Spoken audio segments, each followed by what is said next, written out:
Hello, and desperately lonely situation according to how things are depending on where you are in the country. For example, I'm in the UK and we actually have a 4-tier system. It's quite confusing. It makes things very difficult to maintain any kind of balance or understanding of what you actually meant to do and how you can actually protect yourself. I'm one of those individuals as a result who's had to spend their Christmas on their own. I do this for the main reason both my parents are of an age where they're in risk categories, and where the average age of the people dying of the virus is actually 82, and that's my dad's age at the moment, and I think if I do anything wrong, then that's going to end up being the end of my dad, so I really don't want to do that. I'd rather save one Christmas and know that he's going to be around for another Christmas. So I can always spend more time with him when I like then, or even when things start happening with the vaccine.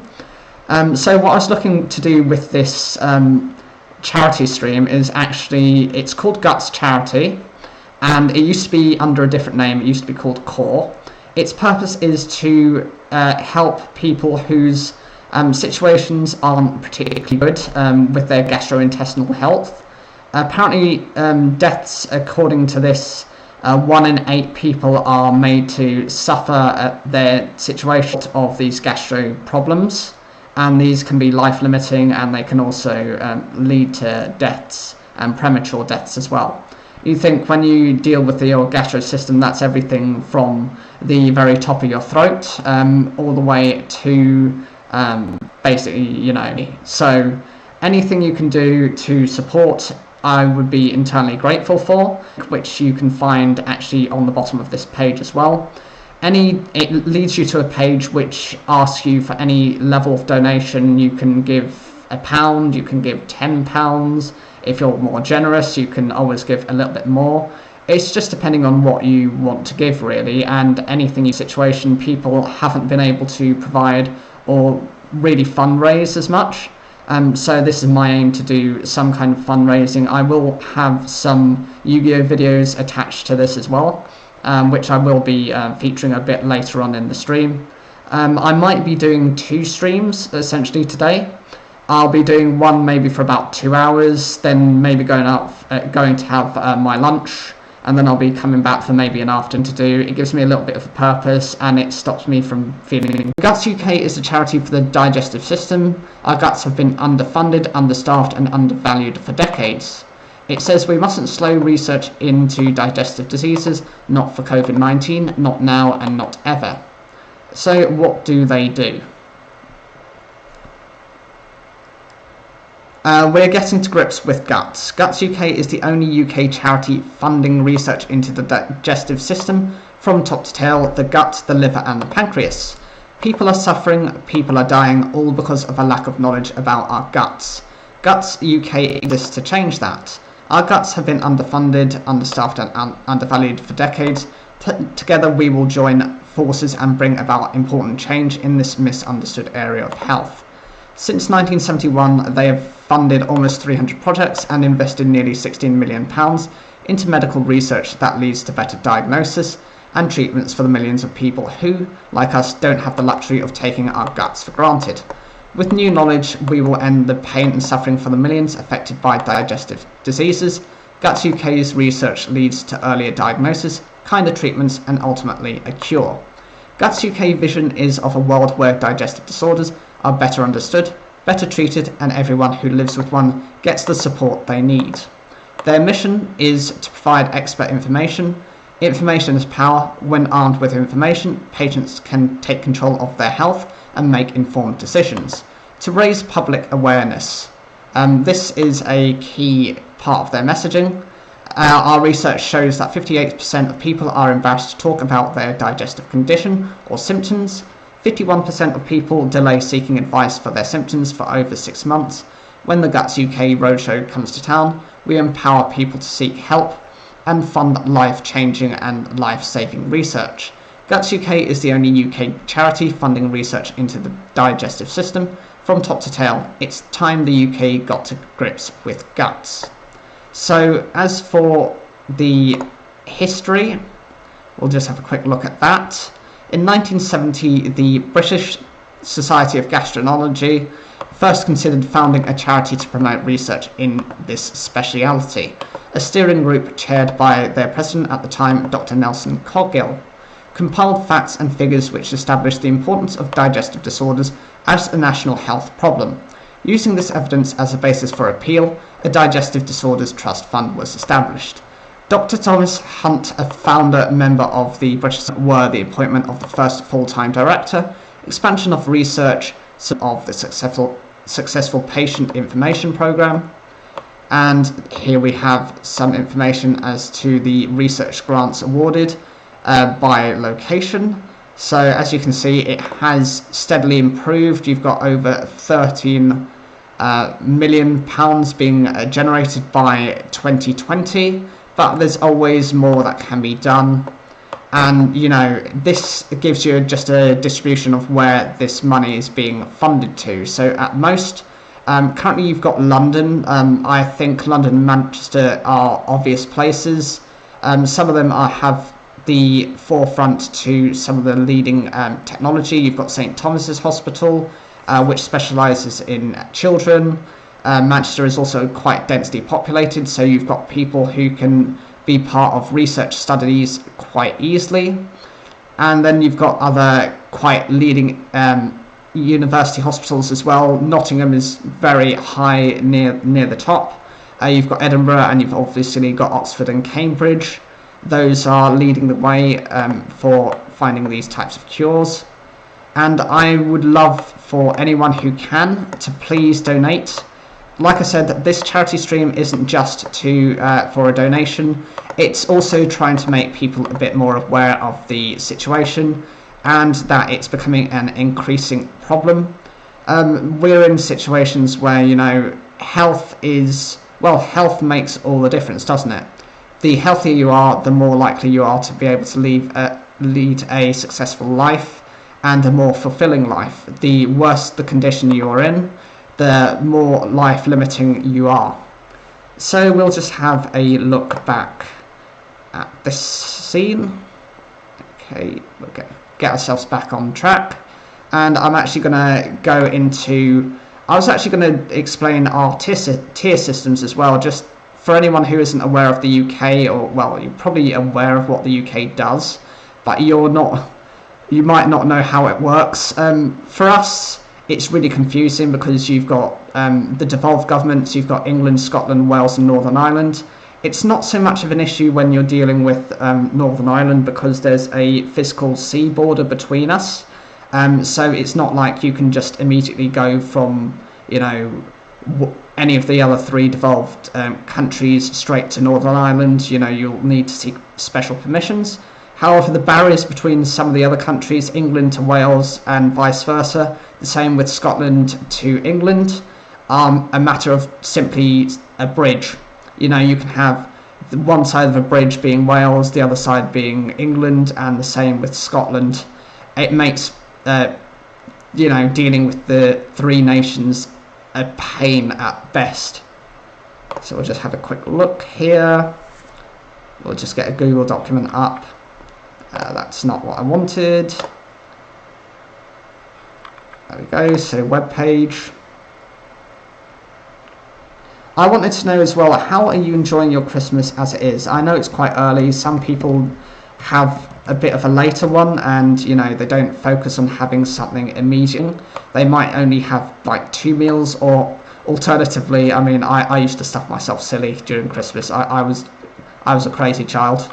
I loved my sugar, just like dessert almost all the time, and I would get myself to a point where I was so stuffed I'd be like, I don't want any food, no more mum, no more. So here we got Northern Ireland. So lockdown rules.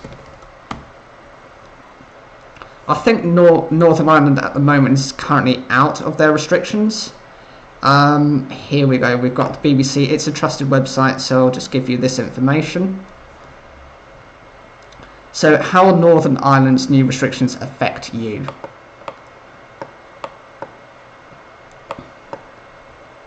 I was going to mention in my area as well, we have this situation where we went from a tier 2 area to tier 4 within 2 days.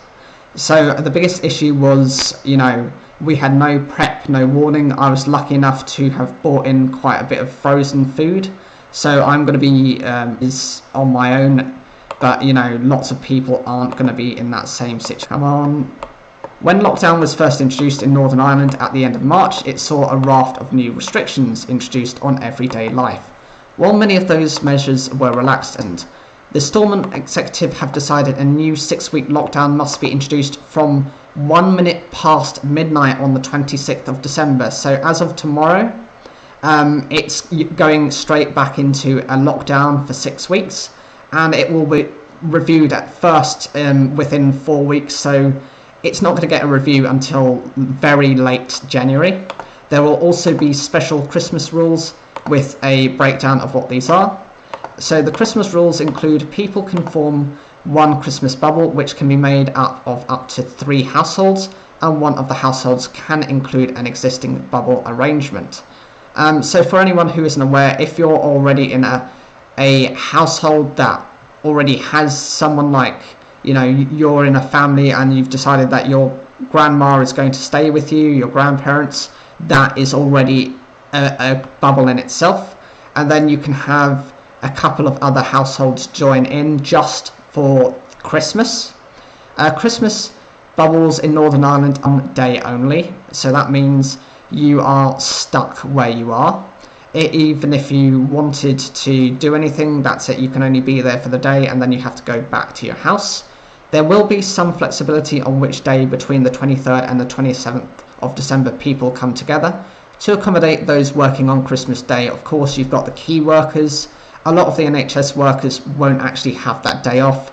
They'll be forced to work Christmas. So it's nice that they have the flexibility to say, okay, you can either have an early Christmas or you can have slightly later Christmas, just to give people that option. It does give that level of flexibility. It also means that people aren't travelling all at the same time, which is a concern with the virus. If people travel all at the same time, it means people are crammed onto trains and they're put in a situation where they could be putting others at risk. The households in your bubble cannot be part of another bubble. So that means even if you're part of an immediate bubble, that means you can't join into other ones. You can't join into, say you've got relatives, you've got cousins that you want to see, you can't see those. You cannot move to a different bubble at any stage. This is important because otherwise people would start making excuses to say, oh, I want to be in this bubble but I want to be in that bubble. It stops that, and you can only meet your bubble in private homes, a place of worship, or an outdoor public place. This is really good because it prevents people from abusing the rules. And as for the lockdown rules from the 26th of December, gatherings indoors or outdoors will be permitted between 8 p.m. and 6 a.m. This means people will not be allowed to meet in private gardens or indoors in any setting between these times, except for emergencies or the provision of health or care services. So this could, in terms of emergencies, that will be for medical things, if you need medical supplies or if you need food. Otherwise, generally you're not expected to meet anyone, or of course if you have some, if something happens, you break your back or you cut yourself or any of those types of risks. Outdoor exercise will be permitted only with members of your own household. That makes sense because when you're running, for example, you're expelling the virus as you breathe heavily. That's why you've got the 2 meter distancing, so that that's the rough area of where the particles spread to. So as long as you're further than that distance, you're not likely to pick up those viruses. No organised sporting activity will be allowed at all during this week. Makes perfect sense considering that you really don't want to be letting the virus out. The elite sports will be allowed to resume without spectators from the 2nd of January. Again, with sports, what they do is they test their players prior to the match. Often they'll do that several times before anything happens to prevent anyone who has the virus from playing. In terms of travel, The health guidance maintains no unnecessary travel should be undertaken, but it has not imposed travel bans in law. I think this is quite dangerous to do this, because the major issue is if you've got people who are travelling and they're just doing it because they want to not feel restricted. People are going to do that regardless. At least if you enforce it in law, then the police can act. If you don't enforce it in law, then, they can give them a telling off, they can give them a fine, but other than that, are they actually going to listen? The executive says anyone travelling into Northern Ireland who plans to stay for at least 24 hours should self-isolate for 10 days. So if you're going for work purposes or for other reasons, say someone is visiting a dying relative, you are going to be stuck for the 10 days prior to that. People who routinely cross the border for essential purposes will not be subject to restrictions. I think this is really good, because if you do have certain commitments that provides you, for example, if you've got a business across the borders, that gives you the flexibility whilst not being restricted. The Republic of Ireland has imposed a temporary travel ban on Great Britain, but the Irish government has said it will not introduce controls on the border with Northern Ireland. Again, it's a whole border issue, since it's part of the same type of island. Even though one is no longer part of the EU, they still need that flexibility, because some people have business both sides of the border, or they might have work, for example, at the other side of the border, and then they have to come back home. This at least gives some protections for those people. The wearing of face masks on most buses, trains and ferries have been made mandatory in Northern Ireland from the 10th of July. It's been the same for pretty much England and the rest of the countries as well. I think England introduced theirs slightly earlier. I know for travel it was a requirement from, I think it was near the beginning of June, so it was a little bit earlier. There are exemptions for those with medical conditions, and the face covering rules do not apply to children under the age of 13 or on school transport. A lot of people, if they've got asthma or breathing difficulty, will be exempt, and of course, you don't want to be really scaring school children. Although saying that, there are now cases of the new variant of the virus that we've got in the UK, which is more passable by children, those aged between 11 and 18, so maybe they might have to review this policy. Since the 20th of July, there has been a phased return of MOT and driver testing services, with priority for taxis and buses during a first-time test, and vehicles not previously registered in Northern Ireland. I don't understand the point of this. Yes, buses, I think, yes, that should be prioritised, but if you're just a new learner driver, I think this is something they should be forgetting about. In terms of home restrictions, people from different households in Northern Ireland are still not allowed to mix indoors. There are some exemptions, with bubbling allowed with one other household of any size. Indoor meetings between households in that bubble are limited to a maximum of 10 people, including children, at any one time. Caring responsibilities, including childcare, are exempt, as well as supported living arrangements. Visits required for legal or medical needs are allowed, so if you are someone who's quite disabled and you would have a carer coming through to maybe give you a daily wash or to make sure that you've taken your medication, that's perfectly fine. Maintenance, repairs, installations and deliveries are also permitted. Also, I consider this to be quite a key service. People might think, okay, we're not in a situation where that's a priority, but think of those who might have lost certain white goods that they might need, their oven, their fridges, their freezers, things that store their very basic amenities such as food. And if those go down over the Christmas holidays, those tend to be enough of a problem, never mind taking into account COVID as well. And no more than 6 people from 2 households are allowed to gather in a private garden. Children younger than 12 are exempt. Again, I think this is okay. This has been a general restriction within most of the countries as well, for a no more than 6 ruling, because if you change the rulings to alternate between different issues and different numbers, if one chooses 10, one chooses 6, one chooses 8, it becomes very confusing, especially if you've got family across any of these borders. As for pubs, cafes and restaurants, From the 11th of December, restaurants, cafes and pubs can serve food, can be allowed to open but must close by 11 p.m. Pubs that do not serve food must remain closed, and from the 26th of December all hospitality venues will only be allowed to offer takeaways and delivery services.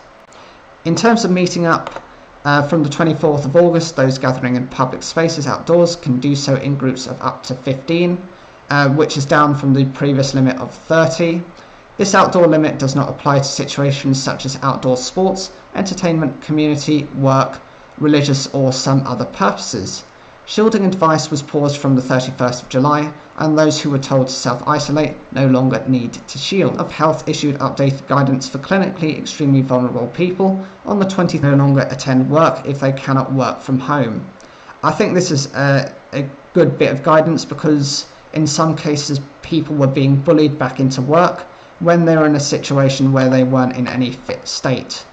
So for weddings, baptisms and funerals, churches can carry on normal services, but the 25-person limit on weddings and funerals will come back into force from the 26th of December. No wedding receptions will be permitted either, and it is mandatory to wear face coverings when inside and while entering and exiting places of worship. Shopping from the 26th of December, non-essential retail will have to close, and there is a list of shops be limited. I'm just going to put the link up as well, just so you've got that as a reminder. So close contact services such as hairdressers, beauty salons and barbers will also have to close. Since the 10th of August, it has been compulsory to wear a face covering in shops, but there are a number of exemptions, and off-sales closing time and the sale of alcohol in supermarkets will be 8 p.m. from the 26th of December. It is currently, and I'll just briefly go through gyms. So those were allowed to reopen from the 11th of December, but they're now closed as of the 26th. All indoor sports are still banned except for elite athletes. Individual and outdoor exercise and school PE can continue.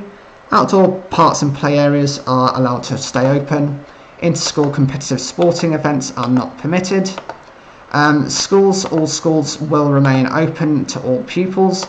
Further and higher education institutions can only deliver face-to-face learning when it's essential. So if it's something like veterinary sciences where you need a physical mandatory, experience, that's the exception. For hotels, holiday homes and caravans, they can remain open as of the 11th of December, but have to close as of the 28th of December, so most of those are probably already closed as it is. We've got hospitals. Partners can attend scans with pregnant women following an announcement on the 30th of June, but a woman can only be accompanied by a partner in active labour and for an hour after birth, so you pretty much have to be in and out very quickly. In June, general visiting restrictions were relaxed in hospitals and care homes, but this has now changed again, and since the 22nd of September, care homes and hospitals have been advised to significantly scale back visits. One member of a family will be allowed to visit once a week while the measures apply.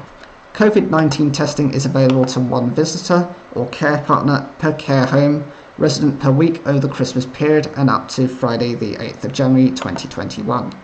The executive said more frequent visits may be permitted in exceptional circumstances, including those who are in palliative care facilities and those receiving end-of-life care. In other words, those people who are very unlikely to make it through the COVID situation, unfortunately.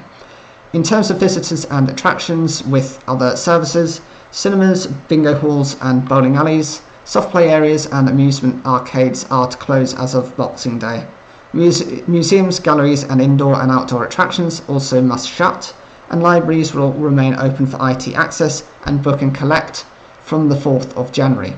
Theatres and concert halls have been told they can provisionally reopen from the 1st of September, but on the 26th of August it was Northern Ireland. You can imagine the nightmare that people are going through at the moment. It's incredibly difficult to kind of deal with it. And it's just a shame that we have to, you know, have this situation. It's just such a shame, and I feel so sorry for all these people. Let me see, I'm trying to get the chat viewer back up. I hadn't realised it was off in beginning. This is my first live stream actually. Come on, gonna work today.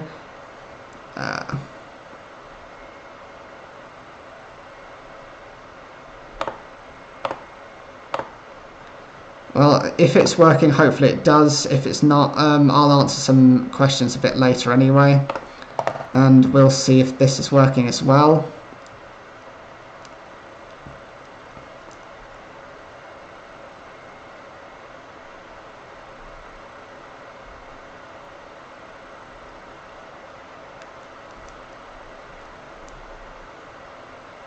Come on, are you working?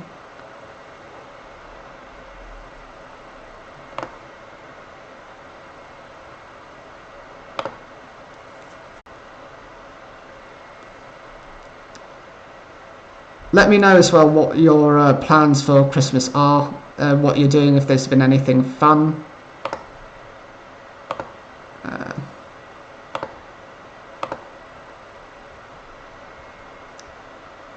Does anyone know actually how to get these kind of working? Because I have no idea what I'm doing with this, really, to be honest. It should automatically be working. Because I am live as of now. I mean, I'm going to check my phone, but I think I was live last time I checked. I mean, I am using a separate account. Yes, I am live, as it says. But for whatever reason, it's just not coming up. So that's just how it is, you know.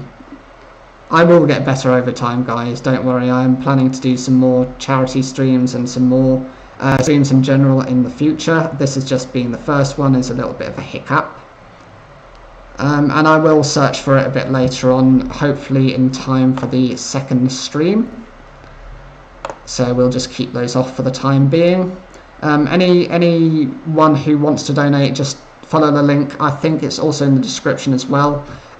If you do manage to, I'm not physically going to see it. The reason for that is because I decided on doing this stream a couple of days ago when they made the decision to put us into tier 4. I thought other people would be suffering as well, and I thought best thing to do is to, most areas have gone from a tier 2 to a tier 4. There are a couple of exceptions, but there are very few and far between. So I'm going to just bring that up. Going to make sure that is behind that, just so you know it's there if you want to look at it. We'll go into Wales lockdown lockdown rules. There we go, lockdown rules, and we've got Wales lockdown rules as well.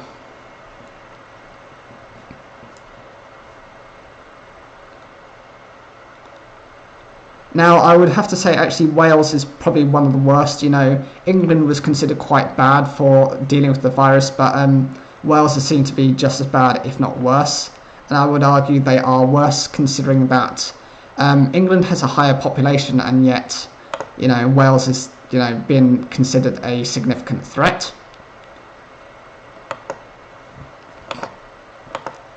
Come on.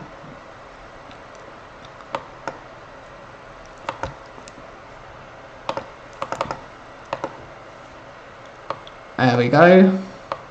So the Premier for Wales is, his name is Mark Drakeford, so you'll see that's the guy you can see on the screen, and he's the person who's in charge of Wales and all the decisions. Minister Mark Drakeford has been told to stay at home after urgent talks with ministers over a new variant of coronavirus. Plans to relax rules from the 23rd to the 27th of December to allow people to celebrate with loved ones have been scrapped. Meeting up is now limited to Christmas Day, so that applies pretty much with Northern Ireland, unless you're a key worker. Announcing the new measures, meaning people have to stay at home and only go out for essential reasons, Mr. Drakeford said hundreds of people had already contracted the new, more aggressive variant of the virus in Wales. While we all want to avoid further disruption to businesses and plans for Christmas, our overriding duty is to protect lives here in Wales, he said. The changes mean the Wales-wide lockdown, which was due to come into effect from the 28th of December, has been brought forward. Boris Johnson has announced similar rules in England for Christmas, as well as Tier 4 restrictions for London and the south east of England. In Scotland, COVID restrictions will only be relaxed for one day at Christmas, and mainland Scotland will be placed under the tightest restrictions from Boxing Day. So here are the restrictions. From Sunday, all of Wales is in the highest level of lockdown, level 4. Central shops will have to close at the end of trading today, while bars and restaurants will only be able to open for takeaways, and people will only be allowed to travel for essential reasons. During the level 4 lockdown period, people will not be allowed to mix with anyone they do not live with only single bubble with one other household. So what does this mean for Christmas? From the 23rd to the 27th of December, restrictions have been due to be eased to allow people from 2 households in Wales to meet plus a single person household. But now this period of relaxed rules has been cancelled for all but Christmas Day. On Christmas Day, people will be able to meet others to form a so-called Christmas bubble, but people are being advised not to as cases continue to rise. If you live in Wales, you can also leave Wales to meet your household subject to the local restrictions, but in the area you would be travelling to. But the rules say you need to be back at your own home by the end of the day. Mr. Drakeford said people who had already made plans to meet another household on Christmas Day had to do it sensibly and in line with the rules. Leanne Miller from Swansea said the news had left her family's Christmas plans in tatters. I've got 2 boys, 12 and 13, and we were supposed to see my husband's mum and dad. But the important thing is keeping them safe, she said. So why is this happening? The Welsh Government held an emergency cabinet meeting on Saturday after serious concerns over a new strain of coronavirus, which has been confirmed in Wales. Prime Minister Boris Johnson has introduced tougher rules for London and the south east of England for Christmas in response to rising cases. Shortly afterwards, Mr. Drakeford announced the changes for Wales, saying we now know that this new strain is significantly more infectious and spreads more quickly than the original one. Throughout the public health emergency, we have had to respond quickly to the rapid changes which have been so typical of coronavirus. Today has been one of those days when new information has required an immediate response. He said he was told by UK Government Chief Scientific Advisor Sir Patrick Vallance that there was no reason to believe the vaccine would be less effective with the new variant. Paul Davies, leader of the Welsh Conservatives, said it was clear the rules had to change due to the presence of a new variant of the virus. By working together and keeping to the rules, we can ensure as many people as possible will be around to celebrate Christmas together in the years to come, he said. Plaid Cymru's leader Adam Price, MS, said people would be disappointed, but the country had a responsibility to keep one another safe. He added, no one wanted a Christmas like this, while we are once again asked to make a sacrifice at what is usually a sociable time of year. Our collective effort is necessary, particularly as a new variant of COVID-19 has emerged. So what you've got here is a look at the way Wales has tried to deal with the coronavirus. They had essentially a 2-week period that they called the fire break, where people were asked to self-isolate and to stop mixing even further to try and reduce the numbers. As you can see, it essentially worked for all the way up to, I would say, probably about the 2nd or 3rd of December, before the levels went beyond even the fire break levels. So that shows you essentially 2 weeks later, well, 2-3 weeks later, then it goes back to normal. A total of 120,432 positive cases have now been confirmed in Wales since the start of the pandemic, and 3,046 people have died with COVID-19. The most recent data shows that all of the UK's 7 most infected local authorities are in Wales. So there you go. Chris Williams of Public Health Wales said it was working with other UK organisations to respond to the new variant. It is normal for virus and we expect this to happen. Although the variant is easier to transmit, there is currently no evidence that it is more severe, he said. We are reminding people that all current guidance relating to coronavirus continues to apply to the new variant, including advice relating to symptoms, social distancing, self-isolation, and vaccination. The new variant shows up as positive in Public Health Wales existing coronavirus tests, and people must continue to seek a test in the usual way if they develop coronavirus symptoms. So how have businesses reacted? Belinda O'Donnell, owner of Penny Lane Vintage and a furniture shop in Cardiff, said the news was devastating. I'm really shocked, it's disgusting really, she said. I recently got Christmas stock in, we're not going to recoup the money lost. They should have stuck to the original plans because we were prepared for that. We were working so hard to work towards that date. We haven't had the flow of people through, so we're struggling anyway. Ian Price, CBI Wales director, said he has not been surprised that restrictions have been brought forward, however painful they may be. Businesses know infection rates must be controlled to save lives and protect against long-term economic scarring, he said. Nevertheless, invoking what is effectively a full lockdown at such a crucial time for many businesses, particularly those in the hardest hit hospitality, retail and tourism sectors, will come as a fresh blow after many months of hardship and once again put further jobs at risk. Sarah Jones of the Welsh Retail Consortium said it recognised the difficult decisions behind the announcement, but said the consequences would be severe. For businesses, the government's stop-start approach is deeply unhelpful. This decision comes in the middle of peak trading, which so many are depending on to power their recovery, she said.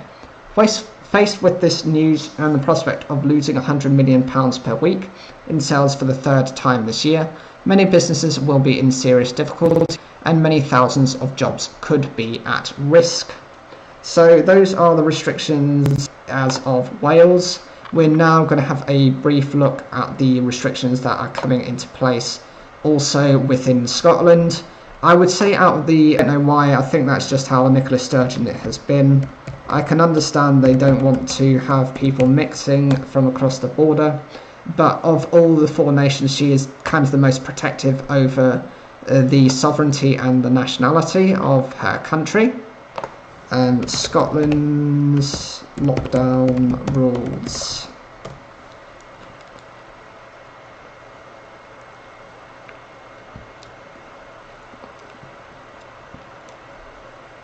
Okay, so here are Scotland's rules coming into force.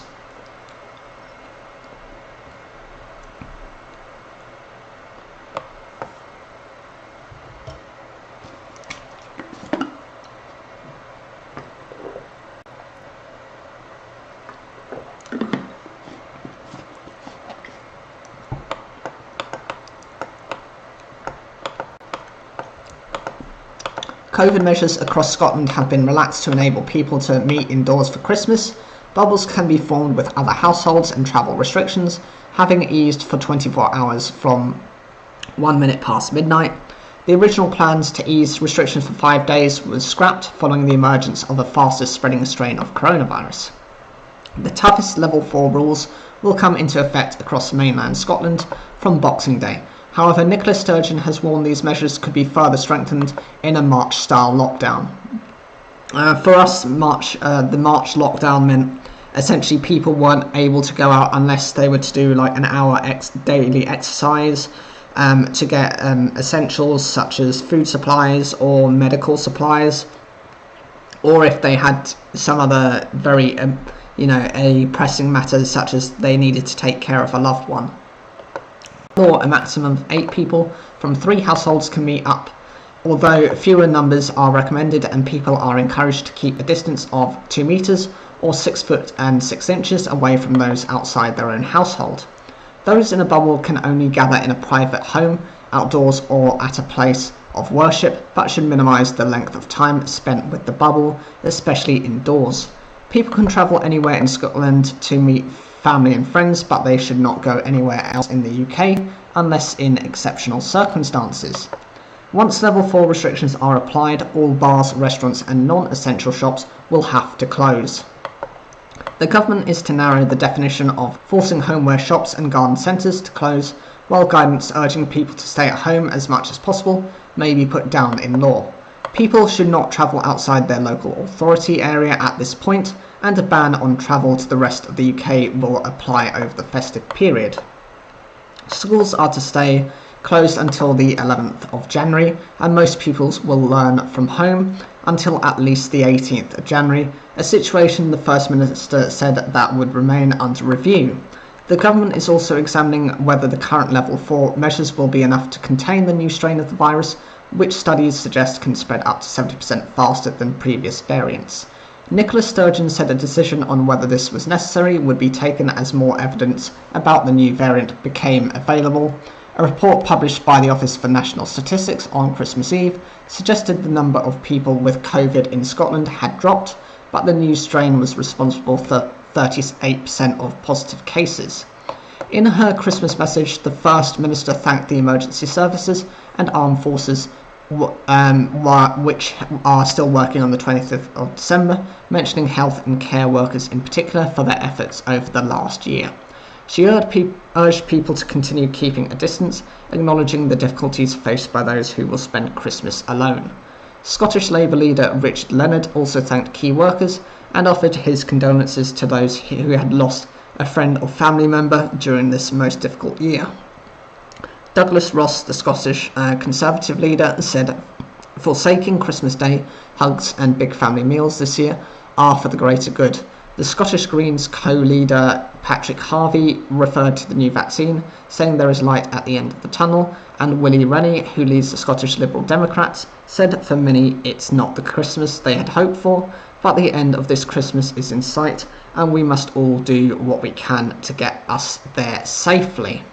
So that is Scotland's ruling, and we'll have a look at England's ruling as well.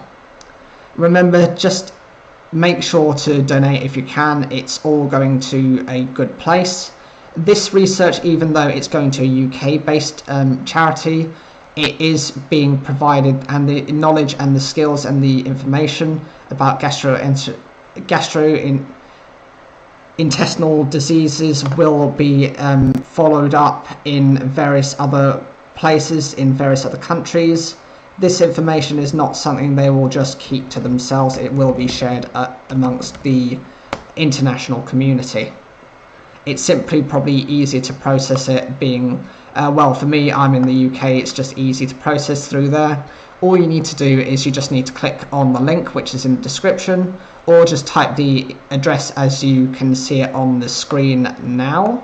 And then you're then able to just enter your details, your either debit card, credit card, or your PayPal details, and from there then you can put that information inside and put the specific donation that you want. So England lockdown rules.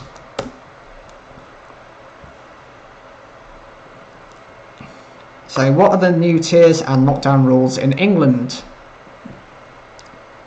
This is the one that affects me, and I'll explain to you why I kind of feel like I'm just stuck on my own here. So what are the new tiers and lockdown rules for the various nations? Come on. Come on. Please speed up. What are you doing? Okay, so more parts of England will move into the toughest tier for restrictions from Boxing Day, Health Secretary Matt Hancock has announced. Tighter measures have also been introduced in other parts of England to curb the spread of a new variant of COVID-19. Other parts of England have also been placed in higher tiers. The whole of Wales has entered another lockdown. Mainland Scotland and Northern Ireland start new lockdowns on Boxing Day. So which areas face new restrictions? From 1 minute past midnight on Saturday the 26th of December, the following places will move into Tier 4. Sussex, Oxfordshire, Suffolk, Norfolk, Cambridgeshire, parts of Essex not already in Tier 4, Waverley in Surrey, Hampshire including Portsmouth and Southampton, but excluding the New Forest. The following will move into Tier 3, Bristol, Gloucestershire, Somerset, Swindon, Isle of Wight, New Forest, Northamptonshire, Cheshire, Warrington, and the only two areas that will be in Tier 2 will be Cornwall and Herefordshire. I would like to mention there is something quite interesting about a couple of these areas. Previously, we did have areas that were in a tier 1, which essentially meant, you had most types of freedom. You still had to be careful, but you generally had a lot more freedom than everyone else did. The Isle of Wight and Cornwall were both on that list. Alongside, I think there was one, I can't remember what it was called. It was another one of these isles. And the Isle of Wight being slightly separate, again, it's a piece of land that's separate from the mainland, but it's still under UK territory, means that because it's got the water barrier between it, it's quite easy for it to have just been in tier 1. Unfortunately, there were people who were being stupid, and I mean, there was something called Whitelink, which is one of the ferry services, who has been warning people not to do that from travelling from Portsmouth down to the Isle of Wight, just so that they can be in a lower tier and have that freedom. Well, now, unfortunately, the Isle of Wight has been punished for people's stupidity and has now been forced into tier 3. I think there is only one place now that is still in tier 1, and I think that's the remaining isle. And as you can see, this gives you an example of what happens now. So as you can see, the areas in the very darkest colour are the areas that are now in tier 4. When the current tiers came into place, you had a massive section that was already in tier 4, but you can see pretty much the entirety of the southeast is now in tier 4.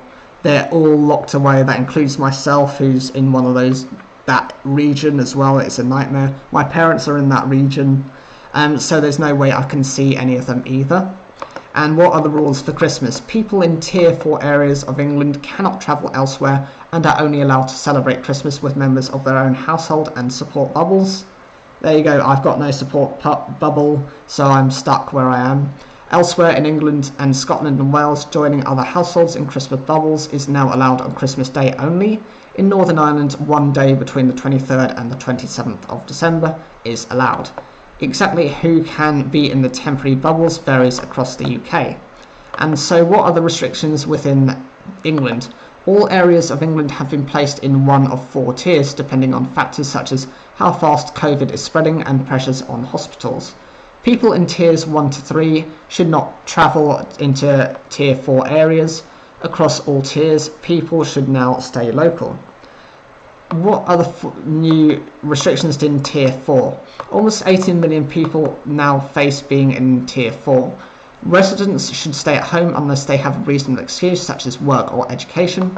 All non-essential shops must close. Hairdressers and nail bars must close. Indoor entertainment venues must close. Gyms and indoor swimming pools, indoor sports courts and dance studios must close. It seems that's the only thing I can say, must close. You cannot meet other people indoors unless you live with them or they are part of your support bubble. People should not leave tier 4 areas or travel abroad except for limited reasons, including work and education. Weddings and civil partnership ceremonies are only allowed in exceptional circumstances, and clinically extremely vulnerable people in tier 4 areas are advised to stay at home as much as possible. The government says if they can't work from home, they shouldn't go to work. So what can you do in tier 4? Activities still allowed include meeting one other person from another household in an open public space if you're both alone. So that might be outside in a park, so that type of environment, just an outside space anyway where you can keep your distance. Shopping for essentials such as food and medicine. Outdoor pools, playgrounds, sports courts, golf courses and horse riding centres can open. This is because the spread of the virus is much less within outside environments. That's why there's an NHS campaign, and I think it's a public health campaign, which says if you can, even when you're stuck indoors, leave your your windows open just to let the fresh air circulate. I don't know why you'd actually do that, because you're most likely going to give yourself something like a flu or pneumonia, at worst case scenario, if you're opening these windows. So you're trading one illness for another. You can leave home for work, education, training, childcare, and for medical appointments and emergencies.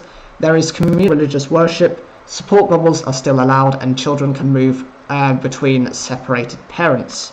The measures for London and the South East will be reviewed on the 30th of December, but Health Secretary Matt Hancock said they are unlikely to be eased. So now we've got the Tier 3 areas. This is the very high infection rates. You can't mix indoors in private gardens or in most outdoor venues except with your household or bubble. You can meet in a group of up to 6 in other outdoor spaces such as parks, beaches or countryside. Shops, gyms and personal care services such as hairdressing can stay open, as can swimming pools. Bars, pubs, cafes and restaurants must stay closed except for delivery and takeaway. Collective worship can take place with no mixing outside your bubble. Small wedding ceremonies can take place but no receptions. Sports fans cannot attend events in stadiums. Indoor entertainment venues such as bowling alleys and cinemas must stay closed, and people are advised not to travel to and from Tier 3 areas. Tier 2 is the high risk. You can't mix indoors with anyone apart from members of your household or bubble. You can meet in a group of up to 6 outside, including in a private garden or a public place. Shops, gyms and personal care services such as hairdressing can open. Pubs and bars can only open if they serve substantial meals. Alcohol can be served with that meal. And the interesting thing about this is there's been a massive debate over what quantifies or qualifies as a substantial meal. There was a big hoo-ha. You might have heard this as just kind of a running joke. Maybe if you're not from the UK, you might have heard this from one of your UK friends, if you have, that a Scotch egg, which is basically a boiled egg that's wrapped inside sausage meat, which is covered in like breadcrumbs and then deep fried, that in itself, just that, is classified as a substantial meal. It's not. If you see the types of things, it's usually as a picnic snack or a bar snack. That's how it's usually treated. But obviously, if you were to have it with chips, salad, and some kind of sauce, then yes, I would see it as a substantial meal. But according to Michael Gove and some others, it's under that rationality. People have tried to challenge that in the past. There was a joke that was being done by a landlord. You've got the beer kegs where you've got the pint pulling machines, and you've got the little labels with the various names of the types of the ales. Well, they actually named one as a substantial meal. So the joke was obviously, oh, this is a substantial meal. They can have it. Yeah, go on. No, you can't. You can't bend the rules that way. It doesn't work. There were just other. Everyone's been questioning it. Someone was asking, can a pizza slice be a substantial meal? Because the slice from the pizza, it was a massive pizza. And the police officer said, no, it's not. If you were to have the whole pizza, yes, it would be, because it's massive. But, the slice itself, you've taken a slice, it's not a meal. So there are areas where even the police have had to get involved. Pubs and restaurants must shut at 11 p.m, with last orders at 10 p.m. Sports events in stadiums can be attended by up to 2,000 spectators, or a 50% capacity, whichever is smaller. Collective worship, weddings and outdoor sports can take place with restrictions, so that's probably 30 people. And non-essential foreign travel is allowed, subject to quarantine rules. Ill-advised to be doing that at the moment, considering that we've just apparently imported a brand new highly infectious strain of mutation of the coronavirus from South Africa. 2 people were in contact with who'd actually gone there. I don't know what purposes they went there for, but one's actually in London and the other one is in, I think, the Midlands. So now that being another infection risk, now we're in deep trouble. And people are advised not to travel to and from Tier 3 areas. And as for Tier 1, this is medium risk, and the areas in the lowest tier will have some restrictions relaxed. The rule of 6 will apply indoors and outdoors. Spectator sports can resume with a crowd of 50% of capacity. or 4,000 spectators, whichever is smaller. So these are the rules that we're all having to abide by. It's not something I like, but I'd rather have to kind of grin and bear it for the time being, because I don't want to end up being in risk. So I'm just going to try and see what we can do with the situation. I know this has been quite a big, detailed situation, and if anyone has any questions, I'm more than happy to raise them. If you wanted to come to the UK at some point, with requirement that you have to be here, and you just generally ask any questions if you want. I'm actually going to play a video for the time being, just to break up the stream a bit and to give you something lighter. We all need something lighter. We just need something to enjoy. We need something that's not going to stress us out. So just enjoy, and make sure, if you can, please donate. It's going to a great cause. Thank you very much. And I would say I have kind of rushed these videos, but it's the best I've managed to do within a couple of days. So please bear with me, and please try and enjoy it. They're all on the theme of Yu-Gi-Oh! So we're going to see how you like these. I was thinking of doing other content, but I thought it's just... I'd try and keep things a bit more consistent for the time being. And also I wanted to make sure that you guys are... most of my stuff, my content is Yu-Gi-Oh! Themed anyway, so it's going to... I'm not going to go with the first one. It's kind of a short video, so I thought I'll leave you with the... there's quite an interesting one. The story of how I first got addicted to Yu-Gi-Oh! That, I think, would be one... It's 11 minutes long, but I think you guys would enjoy it. So please sit back, relax, and enjoy.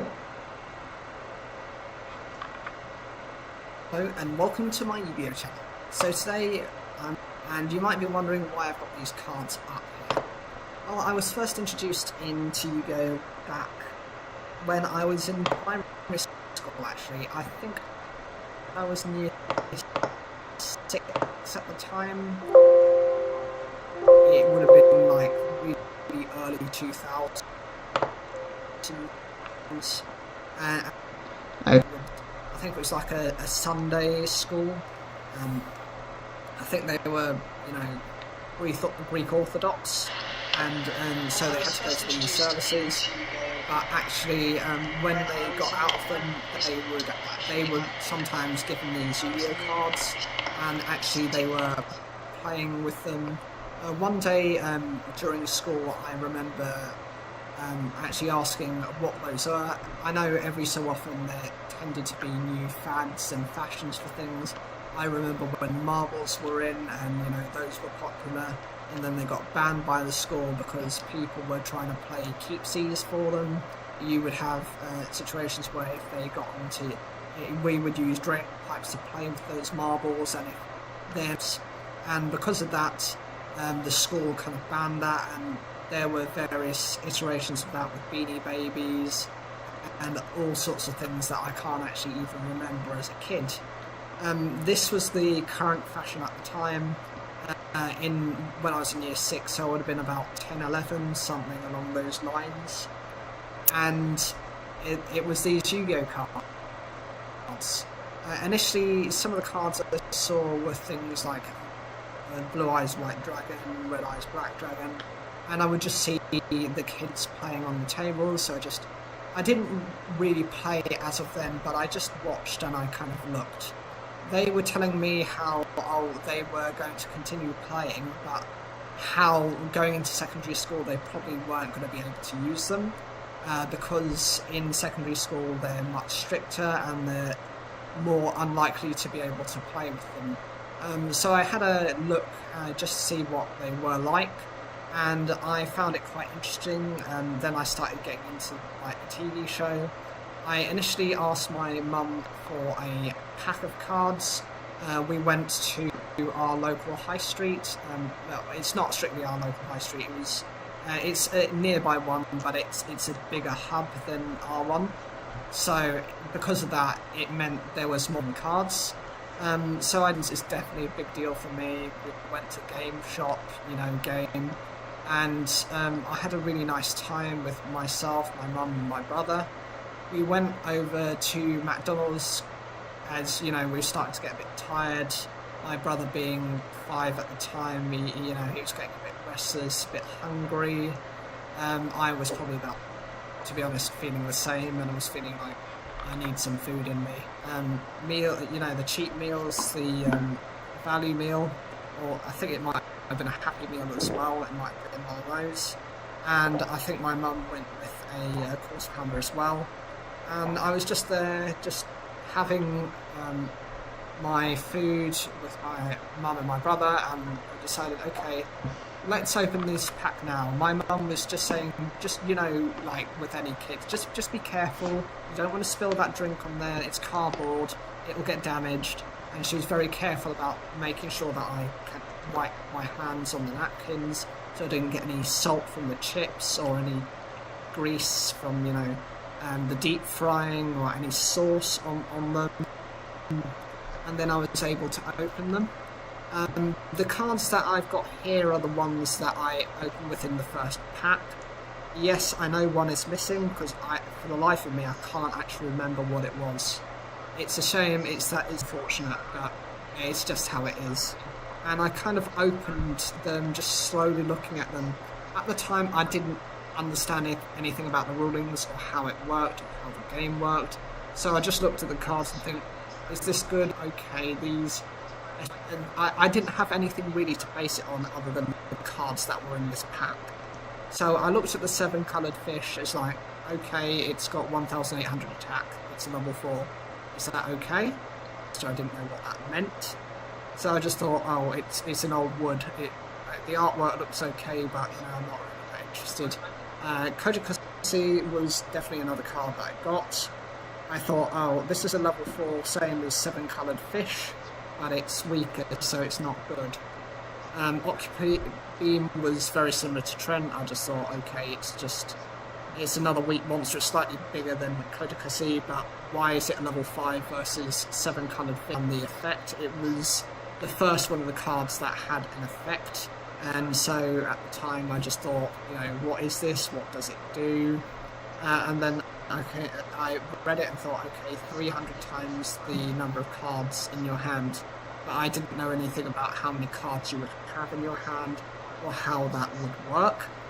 The one thing I would have to say is I did know about life points, and so I was aware of that. When I saw this card, the one judgment I could make from it is it was awful.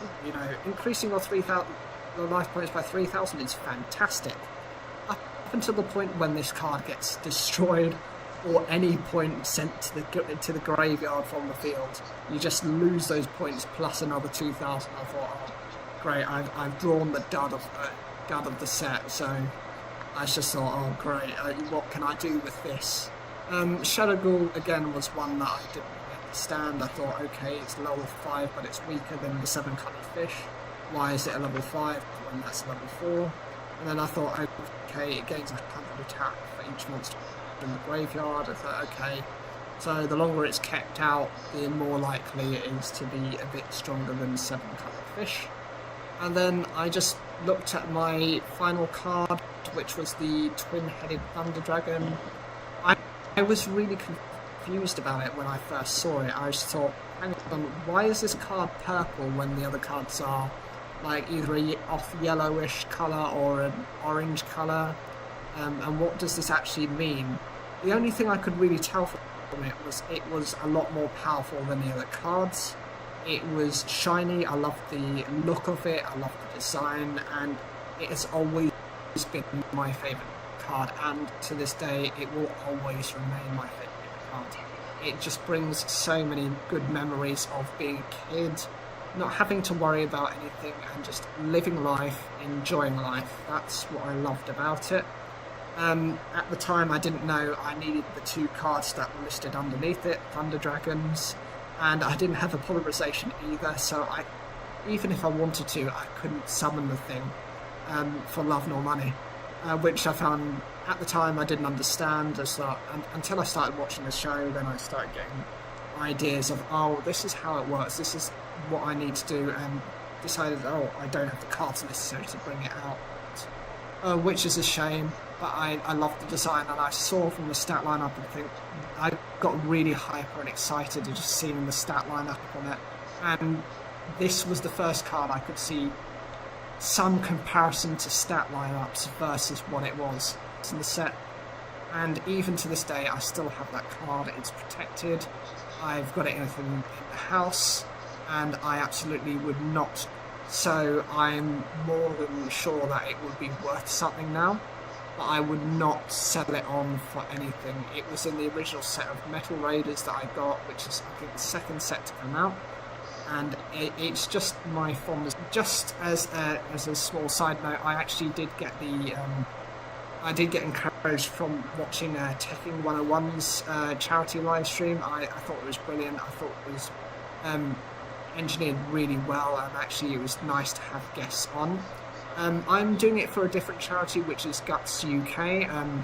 Their purpose is to deal with gastrointestinal problems, and the issues around that is that it can, in deaths, it can cause 1 in 8 deaths. Because the gastric tract, you've got to think that goes from your throat all the way into a position where I feel comfortable. So any donations are much appreciated, and I hope you enjoy everything I do. Any feedback is more than welcome.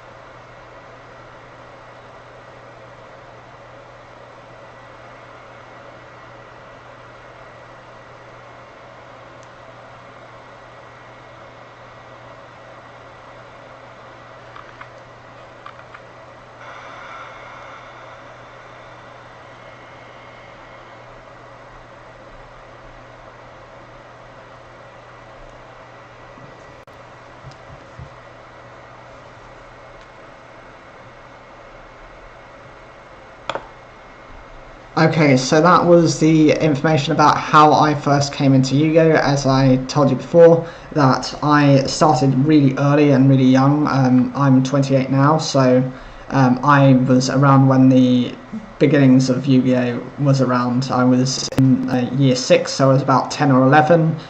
So I've been into the game since it pretty much started. Well, I got the second pack, really, which was the Metal Raiders pack. And obviously, since I pulled that twin-headed Thunder Dragon, and it was the most powerful card I had, it was my favourite and a staple within my deck. Even though I couldn't really summon it, I had no twin-headed, I had no Thunder Dragons, and I had no polymerization to ever bring it out at that time. Now I do, but you know, that was just the issue of how that came to be. So I'm actually going to now be discussing something a little bit on the political side, so it might be, it's not going to be too heavy. It's just my taking on the EU, and obviously the UK has now got the Brexit trade deal, and I think that's fantastic, and I think it's actually a good omen for the future, because it means we don't have to be, we're not tied heavily dependent on the EU, but we will still be trading relatively well with them. I'm just going to bring up the web page as well. So it's Google. Let's go. Personally, from me, my biggest issue, and I will say this outright, and you know, I'm probably going to get people commenting about it, is I did not like the freedom of movement. I just don't agree with it. I think the issue with it is, and that's the problem, like they keep saying, there's more as well, which means you have to be very concerned about what and who is coming into this country and the types of people you're letting into this country. So for me, for example, I found in a number of cases some kind of relevance.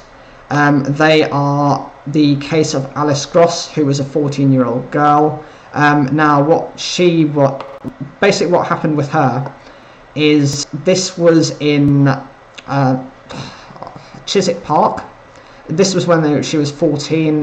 This was back in 2015 when they both let Romania and Bulgaria into the EU. Because of that meant freedom of movement for their people.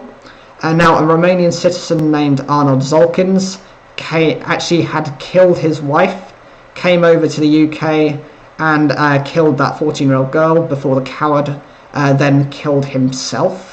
So he wasn't even prepared to face the justice that he should have been made to pay for. He just ended the suffering there and then. But that 14-year-old girl now, she would have been 19. She probably would have been in her first year of university or whatever she planned to do in her future. Obviously at 14 you're kind of starting to think about your plans. They kind of encourage you within the UK, since this is GCSE season, to start making some plans and to have a general direction to focus on. The other example I was going to mention is in Bolton. There was a 30-year-old woman, I think she was Albanian, and what she did was she had got knives the previous day. She bought them. She was sitting in the park and she had them in hand. There was several of them. Now, a girl was walking with her dad, saw her mum. I think they either had divorced or split up in something, and so she went to run over to her mum, and in the process passed this woman, and the woman the little girl was 7 years old, so, you know, the killing of a 7-year-old. And the trial has just gone through. Unfortunately, she didn't get what she should have got, which, in my opinion, should have been murder. She should have been sent back to her country, taken prints of, and refused entry to ever come back here, and made to be detained there, because I don't agree with having to pay her for the death of their child in a situation that should not have been. But that's just a personal opinion anyway. So we'll just go into this, and we'll go into, I think, just BBC News in general. Will probably have a story relating to it anyway, so to how, you know, Brexit is. I'm personally relieved, because the last 4 years have been really vicious in this country, about how things have been running, and, you know, where is it? I want this. There we go. Don't want it. There we go. Brexit selling it as a big win on both sides of the channel. So this is one example. Come on, come on. You're freezing, you're freezing, you're freezing. You freeze, you freeze, you freeze, you freeze, you freeze, you freeze. Right. The clock is no longer ticking, though these were pretty much the first words out of the mouth of the EU's chief negotiator Michel Barnier, as he announced the just-sealed EU-UK trade and security agreement on Thursday. No more looming no-deal threats, no more almost painful uncertainty about future relations across the Channel. This was a historic moment. A fair and balanced deal for both sides, said the European Commission. But you'd have to have been half asleep or halfway through a bottle of eggnog, carver or pint of Golan wine to miss the stark difference in tone between UK Prime Minister Boris Johnson's triumphalist announcement on Thursday afternoon and the sombre statement by the European Commission. For Mr Johnson, the 1st of January heralds some kind of rebirth for the UK outside the EU. For Brussels, this whole negotiating process has been, as summed up today by Finland's Europe Minister, a damage limitation exercise. The 2016 Brexit vote leading to the loss of such a key member state was a huge slap in the face of the EU. Okay, so I'm going to give you my take on this as it is right now. My opinion is that yes, we are one of the bigger financial contributors in terms of the EU. So I think we're second or third to like EU or France, somewhere along those types of lines. So we did financially contribute a lot. And relatively speaking, we didn't get that much back. Yes, We did have the ability to freely move between the EU and the UK, so there was that, and also there was like study exchange through the Erasmus scheme if you ever took that opportunity to. There were some other probable benefits that I can't think off the top of my head, but my biggest concern is just the sheer mass numbers of people turning up to this country. Now, I used to work in London, and the reason I moved out of London was it became a flooded mess of people. Initially, when I was starting to work in 2011, it got really good. In the summers, it was so quiet because so many people actually went off to their holidays, that you could get seats. Not only that, you could essentially stretch your legs out. On most trains, it was really nice and comfortable. You weren't squashed in like rats. Unfortunately, I think, and I would accredit partly some of this down to the Olympics 2012, which shone a torch, no pun intended, on the UK. It meant actually a lot of people the country became a lot more visible, and unfortunately, as a result of that, it meant the country was seen as a more attractive option for a lot of European citizens, in which case I did see noticeable differences within the next couple of years. It became more and more packed, things became more and more messy, things became more and more cramped, and then I remember having a couple of panic attacks on the train. Not bad enough that I actually passed out on the trains, but I did have to get off some of them. It was that bad. In that case, I could see where this was going, and I think the tension was already building, that there were just too many people coming in for the country to sustain. We're a small island, as the EU likes to say, and actually I would reflect the same triumphant behaviour that Boris Johnson has had, because it's been 4 years of, oh, this is a disgrace, this will never happen, you will never get this, you will never get that. Well, we've finally got something. It might not be 100% exactly what I want, but you know, there has to be a level of balance between both sides. From the European Union's side, they're going to consider it to be a loss, from the point of, you know, there's the financial investment from the UK. That's going to maybe reduce a little bit now, as we're broadening our horizons to maybe trade a little bit more with the world.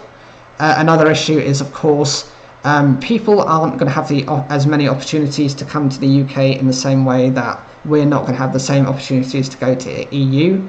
So there's going to be limitations and restrictions on economic movement between the various countries. Another thing is, it's also a concern from just a reputational standpoint that the UK has successfully got something in place. Even if it's not perfect, it's a level of symbolism that the EU doesn't want, because if the UK has left, what does that send to other member states? Not every member state is particularly happy with how the EU plays out, and considers sometimes for favouritism to occur within some of the EU countries.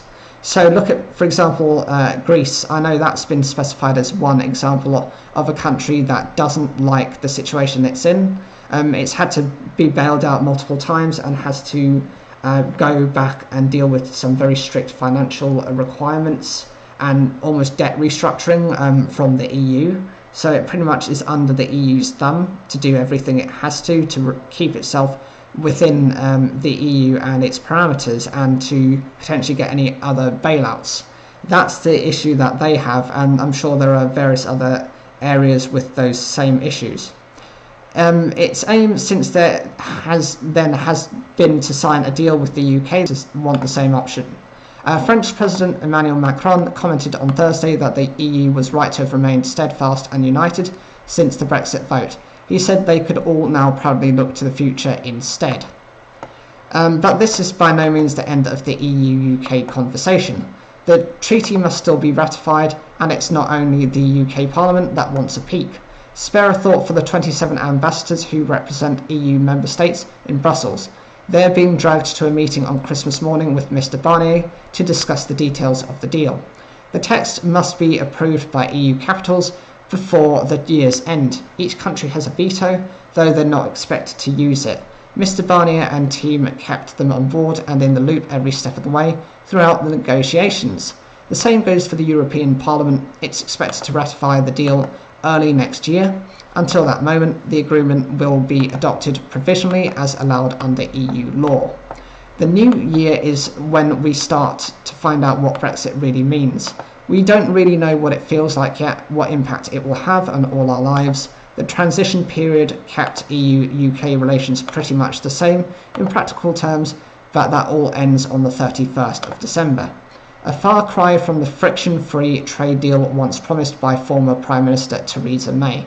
This is the hardest of Brexit, not the costly chaos of no deal at all, but nonetheless it means out of the EU's customs union and single market.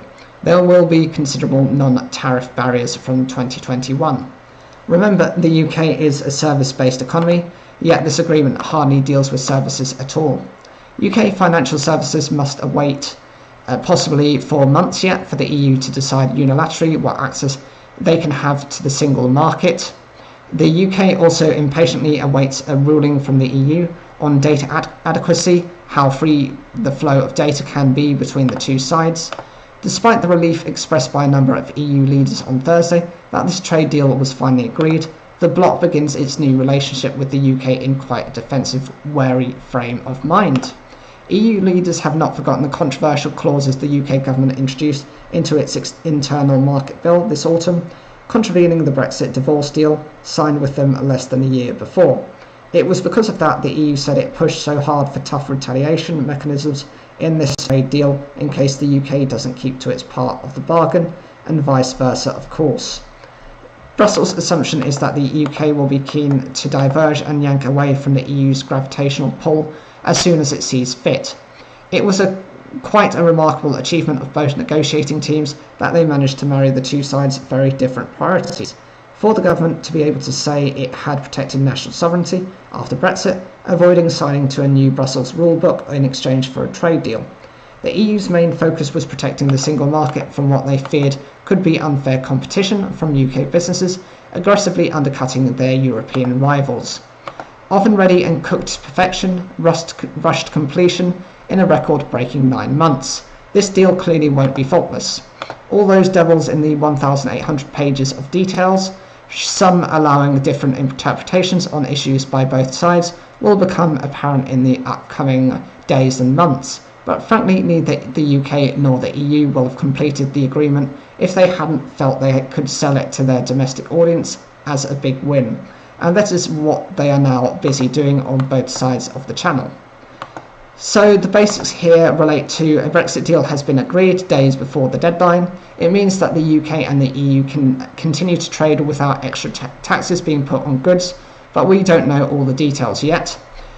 In terms of what took so long, the UK voted to leave the EU in 2016 and actually left on the 31st of January 2020, but leaders had until the end of 2020 to work out a trade deal. There are big changes ahead. Although it's a trade deal that has been agreed, there will also be changes to how people travel between the EU and UK and the way they live and work. For me, that was the fundamental thing. That was the reason why I voted for Brexit in the first place, and I wouldn't change my vote for the world, no matter what anyone else says. Whatever you think, please leave those comments down below as well. I look forward to hearing from them. I'm not going to make this too politically heavy because, that would make the stream incredibly boring. I'm planning to be on for another 45 minutes, then I'm going to pretty much have lunch. I'm going to take a break, and then I will come back for a secondary stream. If we can get some donations in the meantime, that would be really great. Remember, it's going for a great charity that deals with all parts of gastrointestinal health. This is important considering that lots of people suffer from this type of condition, and because they're one of the only charities that focuses on using and looking at the whole chain within gastronomy within your body, and not just the individual parts, it means the research is better tied together. So I thought we'd actually look at a little bit of different news as well, just to make things a little bit lighter as well. We're going to cover something from the business news. I would have loved to have had a guest on. That would have been nice to have someone to kind of bounce off of, but I couldn't find anyone, so you're kind of stuck with me. But hopefully you'll enjoy regardless.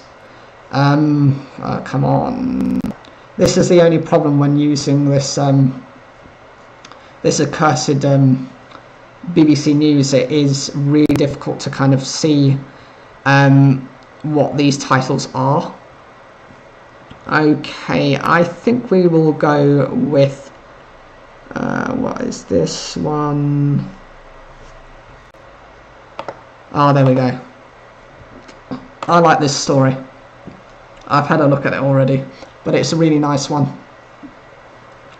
Neuro is set to be California starting to bring this out with this tech.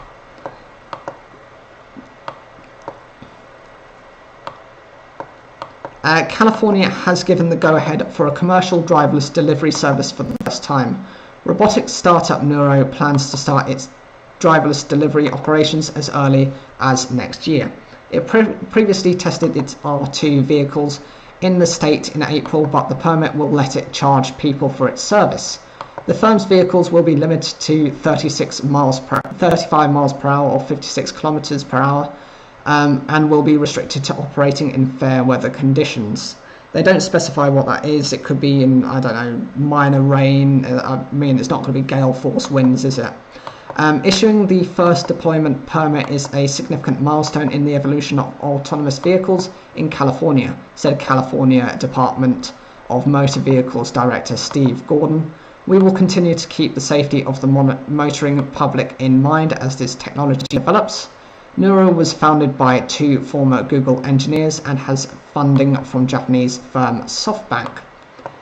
Its vehicles are designed to operate without a driver or passengers in them. And it lacks a steering wheel, pedals or side view mirrors.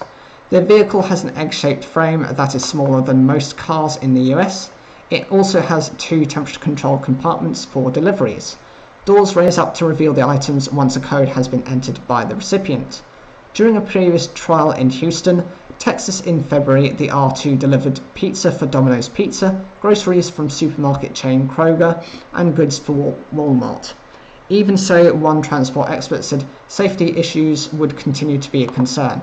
It will be very limiting to begin with while the technology is thoroughly evaluated, said Professor David Bailey from the University of Birmingham. So, for example, the vehicles will only be allowed on surface streets with their speed limited to 35 miles per hour, and the smaller Neuro delivery bots will be limited to just 25 miles per hour. It's essentially a limited trial, but still a significant step towards a driverless future. In October, driverless taxis began operating in Phoenix, Arizona, as part of Google's Waymo service. A similar service backed by the online tech and retail giant Alibaba is currently being trialled in China's biggest city, Shanghai. They mark just 2 of numerous trials involving various autonomous vehicles across the world. I like the design and the idea that this is being introduced in the way that you're now going to be able to get deliveries a lot more reliably, a lot more flexibly, and you can get it almost probably 24 hours a day. Whereas before you could only get that depending on when some of these places were available and kept open. So that's a nice feature of it. Whereas with things like Deliveroo, Uber Eats, they are limited to when those restaurants are open. Now you could have an equivalent to a 24/7 hour economy, something like, I don't know, New York tries to be like that, Las Vegas tries to be like that. There's a few American cities that are trying to pave that type of direction. Whilst I like that, it does create significant problems for what is known as the gig economy. These are people such as these Deliveroo drivers who essentially get paid per delivery. I know they're now getting, because of the rights issues, they're now getting further rights than what they used to, and then they're getting paid a little bit more. They're getting paid per hour plus the deliveries that they successfully make within the hour. But the issue is, if these get used in front of humans, then that means that they lose their jobs, and then that's another group of people out of work because of it. The other thing is, how far is this going to go, and how far within the industry is this going to go? Is this going to eliminate all delivery drivers? Is this going to push things like Amazon, where it's kind of the biggest delivery driver at the moment? Are those drivers going to lose all of their jobs? Are they soon going to move into taxi systems? Are they going to have autonomous taxis which are going to get rid of taxi ranks and taxi drivers? All of this new increased technology is quite worrying, because what we can do is, being taken away from us. Our freedoms are coming back to us in one way, in that we have more flexibility, but we're becoming much lazier as a society, and this is the just general downside that I can see coming within the near future, not even within 5-10 years. Already, if they're testing it next year, they must be confident that it's going to do something decent. So I was thinking, how are things in the future going to end up being? How is life going to be in the future? And what are we actually going to do to make things and life that much better for ourselves? Is it actually going to be better? Or is it going to be a situation that, we're going to lose out to all of these machines? Whatever you think, please leave those comments. Please make sure to donate as well. I love to hear any comments you have. If you've got any health conditions, you can privately message me. I'm always happy to kind of listen in, just be a listening ear. If you have donated, whilst I recognise I don't have a live counter. I know I would have loved to have had one of those, but I did arrange this a bit too late to put one of those in place. What you could do is you could always take a little screenshot of when you've made the donation, because they usually give you like a receipt, like a confirmation that thank you, your donation has gone through, and we're grateful for what you've provided. You could always send that to my email. You will find that on my channel page in the channel description, or alternatively I will put this also in the description of this video once it's loaded up, once I've finished this live stream as well, and once I've eaten. I was thinking as well, I was going to do something a little bit different for part of the next live stream. I have a keen interest in baking, and that's just something I've always wanted. I always like to do. It's something fun, something that's not, it's not going to be something that's taxing. It's something you can relax to. And I was thinking of doing maybe some cinnamon rolls, if anyone wants to kind of look into that. I will be broadcasting that from the house as well, just doing that. And if you have any comments or anything, it's just something to relax to, really. I think what I'm going to do now is I'm actually going to play you one more video, and then I'm going to leave off with the next 15 minutes and then cut off for the stream so I can have my lunch. I was actually planning to get I think I was going to get a Deliveroo if there's anything available in my area. So I was going to have a quick look on my phone now to see if there's anything available. It being Christmas Day, I highly doubt it, because who's really looking for any type of food? On Christmas Day, most people will have ordered in their food anyway, but you never know. Let's have a look at what Deliveroo is going to show me. Let's see. Okay, so it seems to be that most of the main types of businesses are typically not going to be open. So you've not got any McDonald's, you've not got KFC at the moment. There's an Oriental supermarket. I suppose a lot of Chinese people don't really celebrate New Year. Well, not New Year, it's Christmas. It's just a retail market. I don't feel like any of those. French doner kebab, grill and shake, no. Ken's peri peri, Ken's fried chicken, no. Nando's is opening later, Gida is opening later, Subway is opening later, they're all opening later. Yeah, there's not really many options out here at the moment. They're kind of either stalling. I suppose some of them are opening up at like 1 or 2 o'clock, or even later than that. And I'm guessing that's going to be the same for a lot of them. So it is what it is. It's Green King's going to be open later. OTT Burgers, Pizza Mania. That's it. There's lots of them that are closed today. Oh well, you can't blame them. You know, they have to have a bit of a holiday and a bit of a break as well.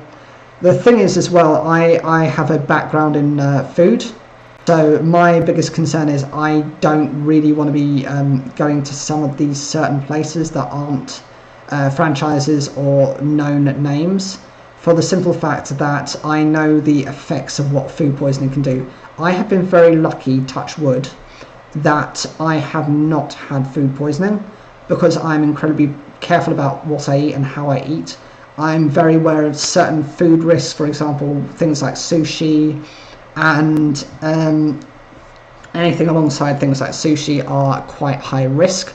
And actually what they do is they end up being, you know, of the things that are going to cause you food poisoning, that's probably right up there, because you don't have any sort of control about how other people are putting their food together. So I always have concerns over that.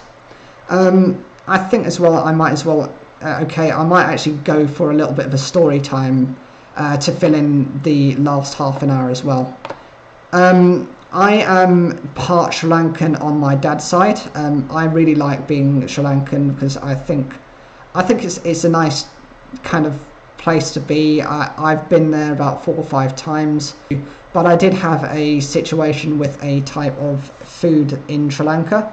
Most years I have an issue with food there anyway. I don't know whether it's just acclimatizing to the spice levels they have, the types of food, and initially the first couple of times I will have to admit, you know, this was in the early 2000s, like late 90s as well, that Sri Lanka's food hygiene standards weren't as great as they are now. I'm saying I haven't been there for about 11 years, so they must be even better than they were back then. But, you know, you had burning onion kind of every time you walk past it, the searing in your eyes, it hurt, it was that painful. And often I would have things like KFC or McDonald's, and, you know, okay, McDonald's wasn't really an issue because they tended to have just the standardized food. They didn't really have anything different from a standard UK version, except for maybe 1 or 2 options. I think they had less beef dishes because obviously in India and Sri Lanka cows are considered sacred, they're more respected, and so they're going to be serving less of those. KFC though, they did whack up the spice on the flavouring. I mean, the Zinger burgers, you think a Zinger burger here is spicy? Nah, you've not heard anything, you've not seen anything if you've not been to that country or anywhere like it. India as well, they amp up the spice level so much, and it's not even that you have to be worried about. It's the sauce. If you get like, there's a chili sauce you can get in Sri Lanka, it goes through, it burns so badly, it really hurts. And I remember when I was eating, I was just with family members, we're just sitting down relaxing, I couldn't sit down. I'm not kidding you, within 10 minutes I could not sit down, I had to go to the bathroom. I was not in pain, but it just wasn't comfortable, it did not feel right, and I was like, I need to get rid of this, and my body needs to get rid of this. But that isn't actually the story I was going to cover. It was it's like a prequel to the story. We were very lucky because my dad knew people. I know the name of it, I can't remember it. It was one on, you know, you want to be day if the worst happens. I mean, with coronavirus, the worst is happening, and I'm grateful for how he's been in the past. So they had. Well, you had meals which were inclusive of the price, and then you had extras which weren't included. And then it was steamed vegetables, and that was it. I think it was like a buttered chicken, or the other option was to have this thing called sear fish. It was the same options with grilled veg as grilled or steamed veg, and that was pretty much it. And I think it came with a lemon slice. First night I had the sear fish. I was fine. It was delicious. It was really good. My compliments to the chef. It was so nice. I loved it. It was so fresh and so healthy. I was okay. No stomachache, no nothing. I was perfectly fine. We were relaxing. Then we kind of went to the pool area, just relaxed by that area. We weren't swimming, just relaxing, just reading a book, and we just had a bit of a walk as well, a stroll alongside the beach. We kind of had our own separate bed, and me, my brother, and my dad kind of shared. I woke up just after 9:30 with these horrible stomach noises. I don't know. Am I dying here? What is this noise? Why are you making this noise, stomach? What are you doing? And I was like, what is going on? I was like, oh, the stomach ache was it felt like I was being punched multiple times in the stomach. It hurt that badly. And I had never heard my stomach and my bowel make the noises it did. I mean, fortunately, it did clear within about 10 minutes. I mean, my body just wanted that sear fish out of there. And it basically did the same thing. It just got rid. From then, I mean, the next week, I had the chicken. I did not have anything else. No going back to sear fish. No, not at all. I was going to actually mention I did have another story as well, which is probably a more high-risk story, if you guys are interested in that as well. This was the last time I actually went to Sri Lanka, and it was back in 2009, so I would have been 17 at the time. We were going to another hotel. It's different to the one I mentioned in this previous story with the sear fish. And basically what we were doing was what we do as a family is we spend the first week at our auntie's house. Then we spend maybe anywhere between 1 or 2 weeks kind of going to a hotel so that we have like a proper relaxation. The reason we do that is because a lot of my family are quite elderly, and sometimes it is the case that unfortunately they don't always. It's unfortunate, but it's just the reality of life. And then we'd spend the last week of the holiday back at my auntie's house. And I always loved time spending with them, but we also needed kind of the time to recharge our batteries. So that's what those 2 middle weeks were for. We'd just gone down to sit down for breakfast, and I didn't fancy anything too much. I didn't want anything too heavy. I wasn't feeling it today at that time. So I ordered for just jam and toast. So what they did was they brought out some buttered toast on a plate, and then they just had a jam in one of these kind of. It wasn't a ramekin. It was more like a jar. So you could help yourself to more jam if you wanted to. So I started spreading the jam. Then I actually bit into the toast, and I had a crunch in my mouth. I was thinking, what is that? And then I kind of rolled the jam in using the top of my tongue against the base, like the top of my, the roof of my mouth. I thought, hang on, this is weird. There's something in here that is not right. I first thought it was plastic. I then actually took my fingers and put them in my mouth, removed the object. It was glass. It was glass. And I'm very lucky I knew what to do. I mean, I was very lucky to know to taste my food and not just swallow it. I know some people just swallow and they don't taste, because if I'd done that and that had ended up caught in my throat, I could have been in a very different situation. I could have been hospitalized, or if I hadn't gotten to hospital in time, I could have gone into some sort of breathing difficulties, and then I could have died as a result. We did call over the people, and they did kind of remove the jam. They didn't even give me replacement breakfast, nor did they give us any sort of refund for anything, which I found incredibly, ridiculous. They should have given a minor refund, just considering that I could have ended up in a life and death situation. So that was just the ridiculousness of what that was. It is how it is, and there's nothing more I could have said or done about it. But there, it is how life is.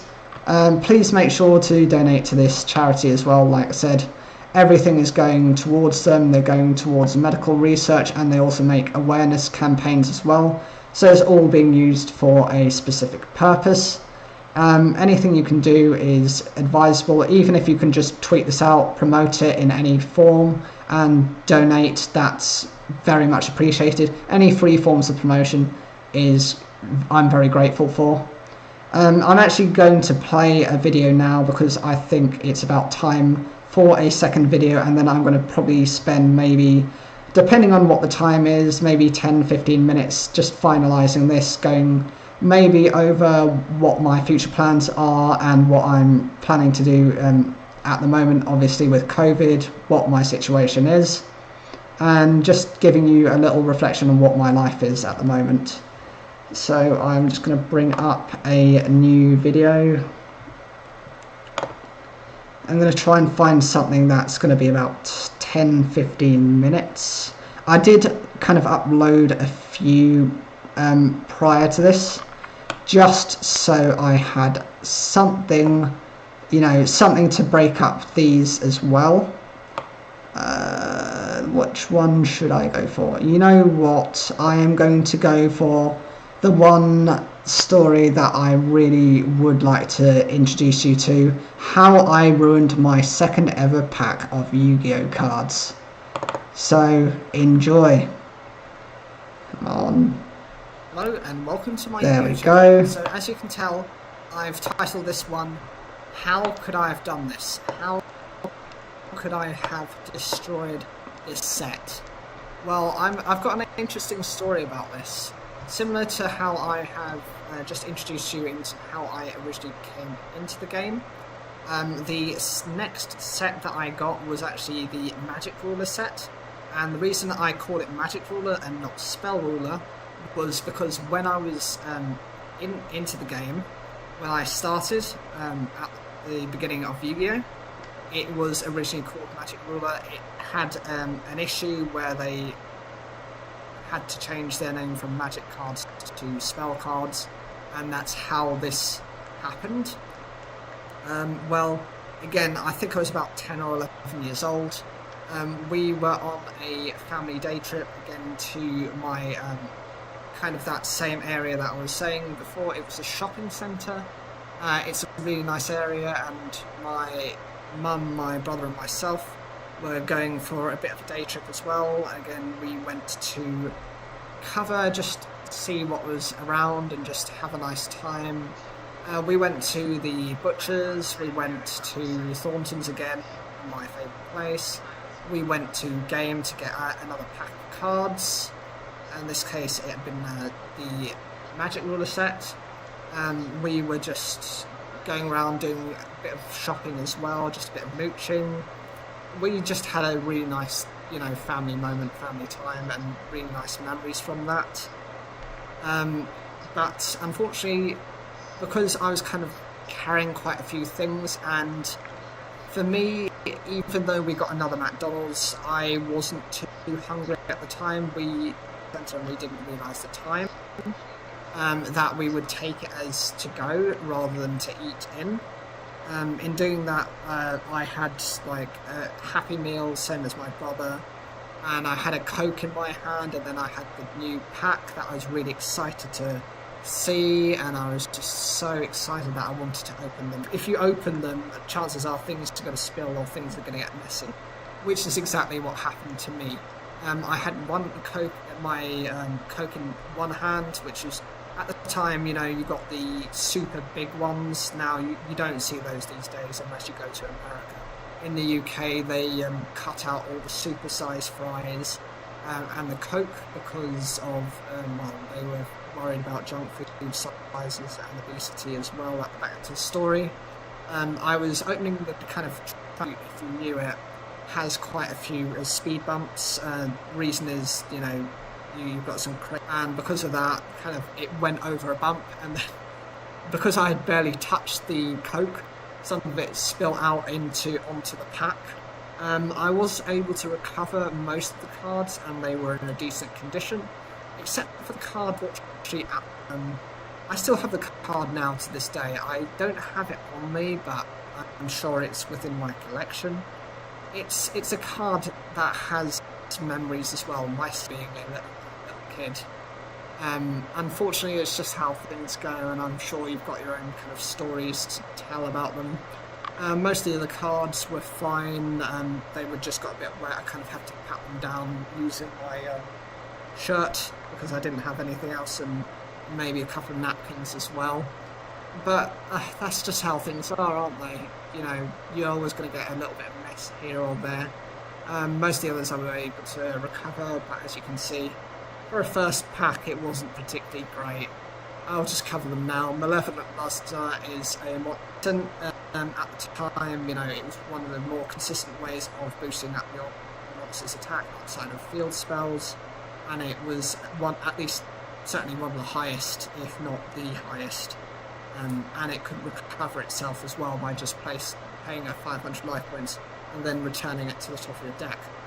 I remember with Amoeba that got pretty damaged as well, but again, because of its stat lineup, I wasn't too worried about it. Of course, being able to burn your opponent for 2,000 points life point damage is really amazing, but you do have to kind of to do things as well.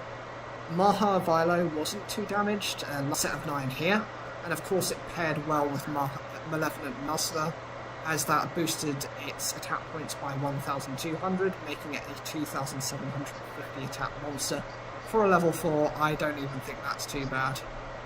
Guardian of the Throne Room, it wasn't too damaged. Again, it was one of those cards that I thought, oh, okay, it's a level 4 and it's got a decent stat lineup, so I was glad it, you know, wasn't damaged too badly. Miner is a monster that also does some burn damage, but it requires it to be discarded by your opponent's effect. It's weaker than Amoeba in that, you know, the control, getting your opponent to do this is much more difficult than the conditions for it. At this point, so I've got a giant turtle with barely in his stat lineup who requires a sacrifice. Once I saw that, I thought, okay, this is a dead card in my hand. So that it was fine. Beaver Warrior, unfortunately, did get quite damaged, but you could see the stat line up on it. I was just like, okay, it's a shame. But I actually really enjoyed, because it does it basically forces your opponent to just good control and deck destruction, and I thought it was an okay card. And the only foil I really got within the set in that pack was Invader of the Throne. Its ability is to be able to switch control of this and an opponent's monster. So essentially they get the Invader of the Throne and you get whatever monster they have. Depending on what they give you, you know, what you get is the value in it. This had a decent stat lineup for a level 4 at the time, so actually you could end up with some pretty useless cards. I love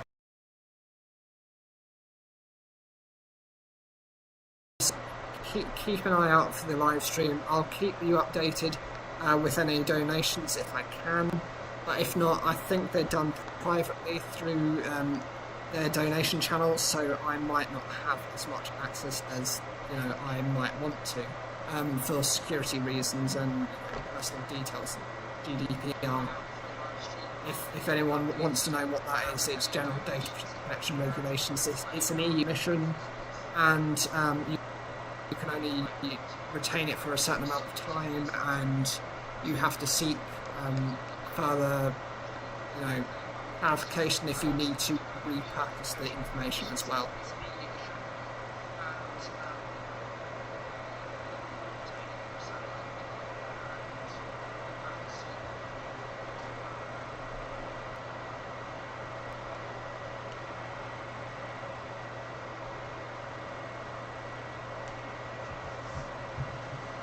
of that video.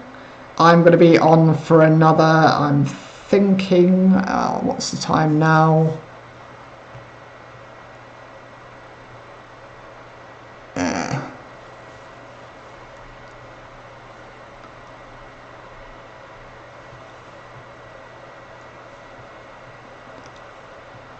That's strange. It says that I've only recorded for 2 minutes now. I must have, you know, that's a shame. It's kind of cut off. So I think what I'm going to do is I'm going to end it here and see what's happened. Hopefully I'm going to stream again for a second bit, a bit later on. Hopefully the internet's going to be a little bit steady. I don't know why, because this area has actually become, you know, it's supposed to have had 5G installed and it's only been in the last month, so it's very strange, but hopefully it can be sorted anyway. Make sure to donate, please continue to do so, because every donation counts and it's always a good thing to just support it. And thank you very much for taking the time if you've managed to spend any time here, and I'll see you hopefully a bit later on.